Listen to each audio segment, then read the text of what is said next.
A servant leader empowers employees, put the needs of employees first, and help them develop and perform their best. Instead of people serving as the leader exists to serve people. Today, we are lucky to have a servant leader with us, Ms.Barbara Bass. She has served as a mayor of Tyler for 6 years, helping with the Tyler's development and East Texas region. She also served as a chairman of the Tyler Economic Development Council, Chamber of Commerce, and Better Business Bureau of Central East Texas, and have been involved with critical economic decisions in the region of the past 20 years. Welcome, Barbara, to the interview. Thank you. I'm excited to be here, and I look forward to our conversation. Thank you. So the first question is, what persuaded you to be of service to your colleagues and community? Well, I think that would go back to how I got involved in the community to start with. First of all, I was not born in Tyler, did not grow up here. So when I moved here as a young professional, starting my CPA accounting career, I needed to get involved. And I needed to meet people, to get engaged and involved in the community. So from the get-go, I started getting out to meet people through organizations and clubs and just general community service. The clubs I got involved in included the Zonta Club of Tyler. At that point in time, it was the only professional women's service club, or one of the few professional women's service clubs in Tyler, similar to Rotary or Kiwanis. But at that point in time, they didn't have women members. And so that was my start of getting involved in the community, as well as I evolved in my CPA practice or in my CPA experience with my firm. I was encouraged to be involved, and at that point in time, I started getting involved in the Chamber of Commerce. The whole impetus behind that was to be engaged into our community, to be engaged in Tyler, and get out and meet other business people. So basically to interact with the community. To interact with the community. I had grown up in Longview, obviously with an accent like this, you can only get it in East Texas. And so I had grown up in Longview. I knew folks there from the time I was born, but I did not know people here, and it was a way to get engaged and to meet people and become part of this community. Oh, great. So do you think, you have been a servant leader of this community for such a long time. Do you think it is a purposefully developed habit, a calling, or just something that comes naturally to you? It's probably some combination of all of that. I think you've got to have a passion for what you're doing. You've got to have a desire to give back and to make the community or whatever you're involved in better, and really to know that the world is not about you, but what you can give back. Awesome. So it's very much giving from your heart and doing things that they make you feel good, definitely. Yep. But it's part of just getting involved and thinking that what you bring to the table will help make the whole project, the whole community, whatever, a better outcome, a better place to live, or just a better outcome. Oh, that's a beautiful thought. Anyway, in a newspaper article, you said, in Tyler, Texas, we will not lose our identity. Does this anything have to do with the focus on the citizens as one of the primary concerns, or why do you think not losing identity while going for developments is essential? I think that particular article was in context to some downtown development. And what I've observed over time is that communities that lose their downtown, that's effectively the heart of the community. That's the nucleus that connects that community. So you can grow in any direction, but you still need that nucleus, that heart, to hold you together as a community. Okay. So I think that when we're working to develop our community, we really need to know our hearts, our value systems.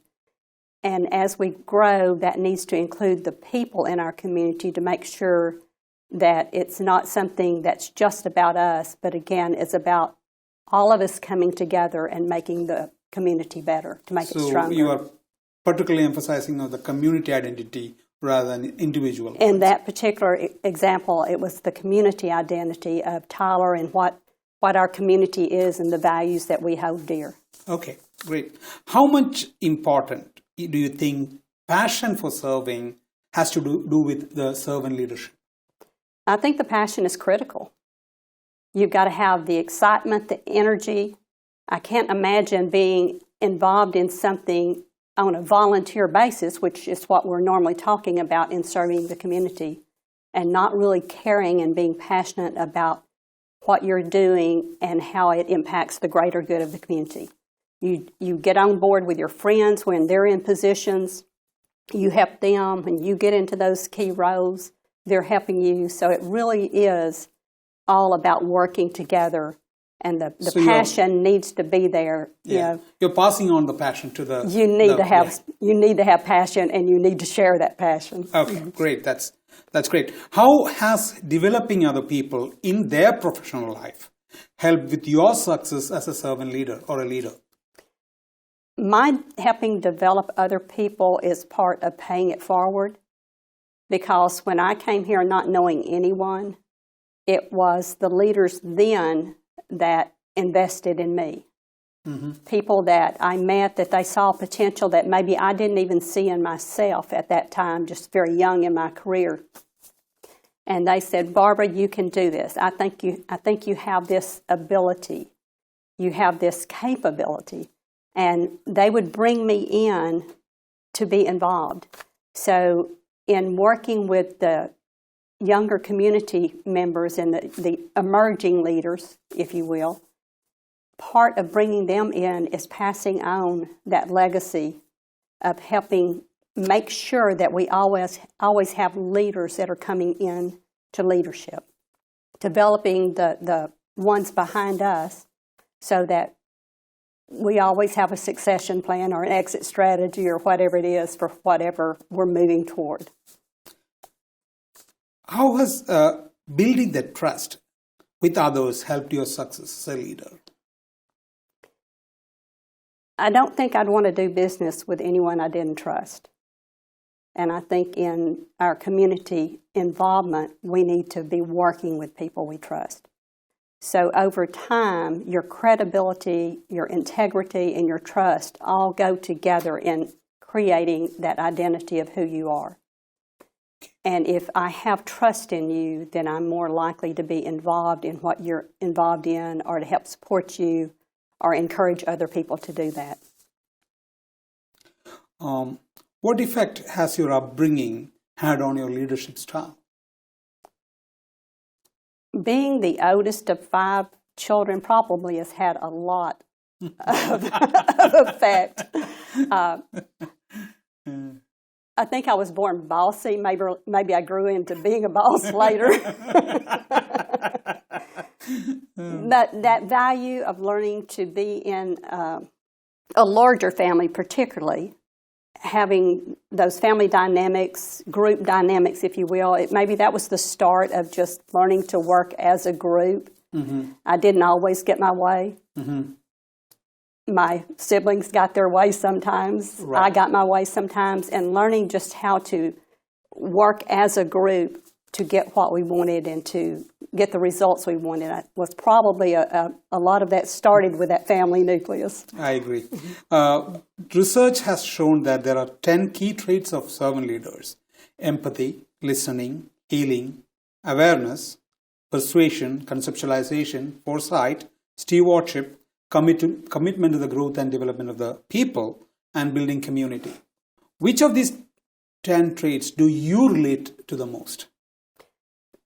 I would say that in a leadership position, you probably have a little bit of all of those, but I have worked to build community, to build collaboration, and bring people together to get whatever the need is accomplished.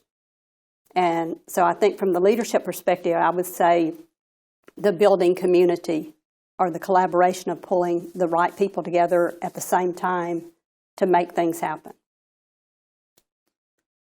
Joe LaRocca, the author of Servant Leadership in Workplace, identified 3 key priorities for servant leaders: developing people, building a trusting team, and achieving results. Which comes the top, according to you? Results or developing people or building a trusting team is the most important to be a successful servant leader? I think you need to pull your team together. Okay. And from there, you get the other folks involved and start developing them and sharing the vision so they can really catch the idea and the dream of what you're trying to accomplish. You've got to have the right leadership. You cannot do it by yourself. So having a team that can help you is critical to accomplishing anything. Great. So there are three critical practices which we see in servant leaders. One is listening, second is delegating, and third is connecting followers to a mission. So you were touch basing on that. You have developed a team and you have to relate it to them. So how these critical practices have helped you being successful in your career? I think all three of those are very important. The listening, obviously, you need to know what everyone's thinking, listen to their ideas if you're trying to get anything accomplished. In developing any kind of plan, it needs to be a plan that represents what's needed as well as the ideas of everyone that's sharing and having input to it. And then in developing that plan, you need your team of not just the leaders, but everybody that's part of that team to help you make that happen. So the delegating, and if you have the right leaders, delegating and letting them do their job for their part of making that team a success will really get you further down the road. You know, the micromanaging is just kind of doomed to fail. So the more you have people that you can delegate to and then just making sure that they're following through and doing their part, you're going to get a better results. Great. Talking about connecting followers to the mission, I read in one of newspapers article way back in 2010, you came up with something called Tyler Tree Initiative, and you have involved almost 550 volunteers involved into that initiative. And I know that you were talking about connecting to the mission and delegating and other things, and this is a great example of what you have done to the society as a sustainable project. So can you explain a little bit more about it, and why do you think connecting to the mission helped you in achieving that? The Tyler Tree Initiative was just really great fun for the community overall. Trees, like humans, have life expectations, lifespans. So if you're doing a tree initiative, you're in a community that's trees all around, and so why do you even do one? But like I say, they have lifespans, so you want to make sure that you are always replacing and replenishing. The tree initiative was to bring the community together. We were in the Great Recession. The city was just virtually trying to break even on the budget and survive this downturn in the economy that started about the time I was elected mayor for our region in 2008. So the Tree Initiative helped us bring the community together, from elementary schools all the way up through high schools, from Girl Scouts, Boy Scouts, young children that were taking their sack lunch so they could use their lunch money to donate to buy a tree. Mm-hmm. And it was just a beautiful example of an entire community to come together to make a difference in the future. It not only involved the public spaces with parks and governmental locations, but if you were building a new house and were having your landscaping done and planted a new tree in your yard, you could literally look at the website that was put together, find a small, medium, or large tree that would work for what you were doing, get it planted, and self-report what you did. Mm-hmm. With the engagement, particularly of those younger children, mm-hmm. I had some parents say, my six-year-old or sixth grade child, anywhere in between, was saying, Mama, Daddy, we've got to go on the mayor's website and report our tree that we just planted so we get to count. Yep.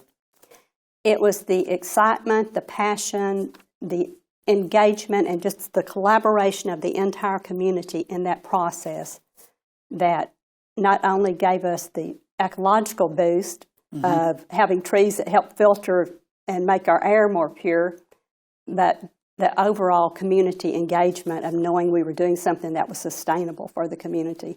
So it was a fun and beautiful project. It's a fabulous project. On reconstructing the Harvey Hall Conference Center facility, and as well as revitalizing the historic Mayfair, you emphasized patience and dedication to a cause by saying that we finally talked among ourselves, and if we can't get it done with one mayor, 2 mayors, 3 mayors, it's time to get it done with 4 mayors. So is it that dedication or patience that pays off for a servant leader?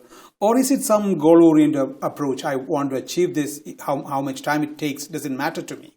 Is it that, what is really driving that for such a long time? Yes, I think what's successful for Tyler is we develop a plan, a strategic plan for our community.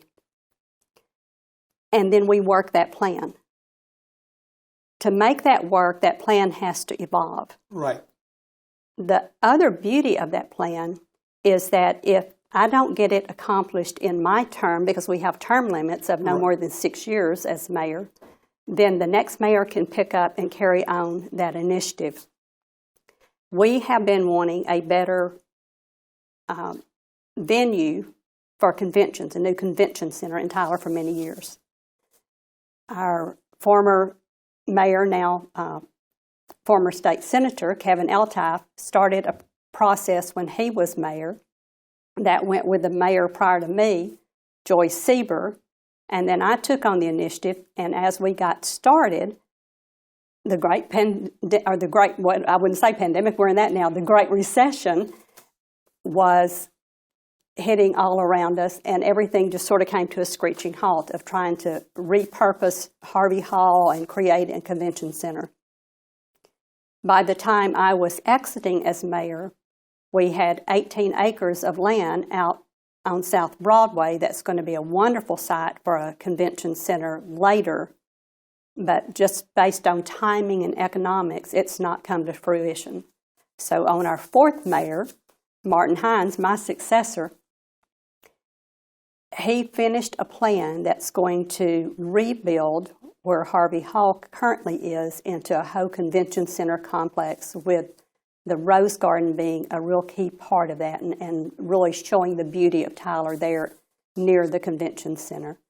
So that 1, 2, 3, 4 mayors, I think, represents Tyler's view on staying focused, on having a plan for our community that's not just about me or you coming in today and totally upending and having our personal agendas, but having the greater vision of what Tyler needs and how to get there as a community. So it's more like achieving the greater good. We have you have to sacrifice sometimes our personal goals and other things and see the bigger picture. And that's what servant leaders do when it has to be transferred to generation. It's for the greater good of the community and the longer-term vision and really the longevity of this community. Oh, great. Of building on the past and then continuing to build that foundation to make it stronger. 3 fundamental principles: serve first, persuasion, and empowerment. Which one do you relate to most? I would say serve first. Because if I'm not there doing my part, I can't persuade or empower anybody else. So it's important for me to be part of the success and part of the greater good of what's happening in this community. So you think that, how has this serve first, helped you successful, you think? As I mentioned, when I came here in 1977, I was new to the community. I was also one of the few women that was in a leadership role, starting to get involved in the community. I ended up being the first chair of the Chamber of Commerce, the second chair of the Economic Development Council, on the Better Business Bureau board. Many of those were first for a woman professional in our community, as strange as it sounds today. But part of being first meant that I was walking into a room where I knew one or two people or maybe no one. And that serving meant showing up. You can't serve until you show up. So showing up and then volunteering to be engaged to help in whatever the need was very foundational and very critical to my getting involved in the community. And I think that is for all of us. You can't accomplish anything if you're not there first. You've got to be there, and you've got to be willing to serve, be there for the right reasons, and not some personal agenda of what you can get out of it. Show up, put your heart in it, and make a difference. That's awesome. So who are some other servant leaders you know in the Tyler community? We have servant leaders all over Tyler. We have the mayors that I've worked with in the past, council members, the parents and volunteers who help with the school programs or student development programs, whether it's working with baseball, soccer, to really get out there and help the young people develop. Everywhere around you can look and you can see servant leaders in this community. We can all be involved in making a difference. You may want to be on a committee or involved and want to be just a worker bee in your mind, but you're critical to the success. Or you may want to step into those leadership positions and just feel like you can develop more as a person and have a lot more to give that way than maybe some other way. But we all have the potential. You have to show up first. You have to show up first. That's going to be one of those things highlight from this interview is we have to show up first. Yes. Yeah. So what influence, we already discussed about it a little bit, your family has on a leadership role. How mentorship has helped in your leadership? The mentorship, from the time I got there, I mentioned those people that saw something in me that maybe I didn't see myself early on in my career. Whether you're in a role where someone's mentoring you or you have the opportunity to mentor someone else, that's important to you as an individual, but it's also important to our community to continue to offer those opportunities. So when I was just getting started, I remember the first time that one of the chamber directors came to me and said, "We need you to chair this committee. You've served on this committee for a couple of years, and we see that you're willing to step up and to take charge and to help when needed. So we want you to actually chair that committee." That mentorship was the start of me not just chairing that Chamber of Commerce committee, but also chairing others, and then eventually going to the next level of chairing councils, as they call them, under the Chamber of Commerce, where you have multiple committees with a primary focus, say business development or transportation in our community. So you chair at the next level, and then that gave me the opportunity to be asked to serve on the executive board of the chamber, and ultimately coming up to be the chair of the chamber. All of that was because of the mentoring and the little nudges and the little encouragement along the way that I had with the people around me. And folks that I didn't work with on a professional level, but I had met through just getting involved in the community, and they saw the capabilities they thought I had and the ability to lead. And at that point in time, I really didn't even see it in myself. So that mentoring can have just a profound effect on a person if you'll just reach out and use what you know in your experience to open some doors from them, give them those words of encouragement. The mentorships, whether they're formal mentorships where you've actually asked someone to be your mentor, or whether they're just informal where you're reaching out with that encouragement and attaboys, attagirls, and just nudging that professional, that younger professional to grow and develop, can be life-changing. And I would say that if you're in those positions and you feel like there's someone that you would like to encourage, do it. It can make a huge difference in the way their life goes. So to end this, one thing I learned very specifically from this interview is to show up first and be ready to serve. And that quality in her has received several recognitions. And I'm mentioning few of them only. It's a long list. She was awarded T.B. Butler Award as Tyler's Most Outstanding Citizen. She got Distinguished Citizen Award from East Texas Council of Boy Scouts of America, Laureate of Year Business Hall of Fame from Junior Achievement, W.C. Windsor Award for Outstanding Community Service from Tyler Area of Chambers, and the list goes on.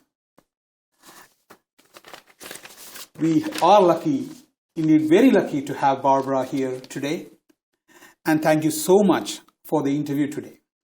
Now, I encourage you to speak your heart out. What do you see for the future of Tyler? Tyler, as I've mentioned, has historically been great at developing new leaders. As long as we continue in reaching back and giving the younger community members that want to be engaged the tools to grow into leadership, we will always be great. As long as you're building on the shoulders of giants, you can only make the world better.